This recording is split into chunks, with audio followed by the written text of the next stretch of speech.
పాపం అనేది వాపు కాదు, అది క్యాన్సర్ పుండది. క్యాన్సర్ పుండది. దాన్ని జండు బావుతో నయం చేయలేం. మరి ఎలా నయం చేయాలి? ఏ భాగానికి క్యాన్సర్ వచ్చిందో దయా కనికరం లేకుండా కత్తిరించి పడేయాలి. చేతికి వస్తే చేతిని పీకేయాలి, కాలుకి వస్తే కాలుని తీసేయాలి, అవయవాలను తీసివేయాలి. తీసివేసి అమ్మయ్య అయిపోయింది అనుకునే స్థితి ఏమైనా ఉందా? మరలా కీమో స్టార్ట్ చేయాలి, మరలా రేడియేషన్ స్టార్ట్ చేయాలి. ఎందుకని? ఒక చిన్న కణం మిగిలిపోతే అది మరలా ఇంకొక భాగంలో ప్రారంభిస్తుంది. అది ఒక చిన్నది మిగిలిన మరలా వెళ్ళి ఇంకో చోట ప్రారంభిస్తుంది. పాపం అనేది కణం అంత చిన్నదా? కణమైనా కనిపిస్తుంది మైక్రోస్కోప్లో. పాపం అనేది అసలు కనిపించదు. పాపం అనేది ఒక భౌతికమైనది కాదు, అది దేవుని మాటను అతిక్రమించే స్థితి.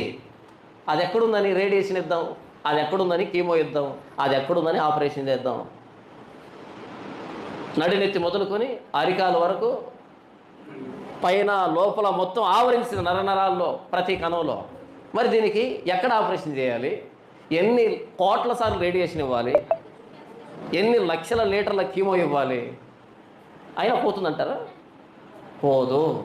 కాబట్టి ఇంత పాపపు రోగాన్ని పెట్టుకున్నటువంటి మనం కొన్ని ఆజ్ఞలు పాటించడం ద్వారా మంచి వాళ్ళవి ఎలా అవుతాము?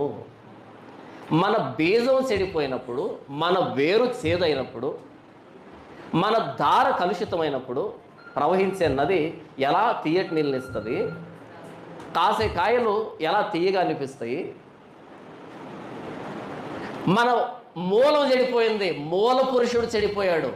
ఆ మూల పురుషుడు ద్వారా వచ్చినటువంటి మనం యుగాంత వరకు పట్టుపోయే చిట్ట చివరి మనిషి వరకు అందరం మూల పురుషుడు ద్వారా పాపం చేశాం.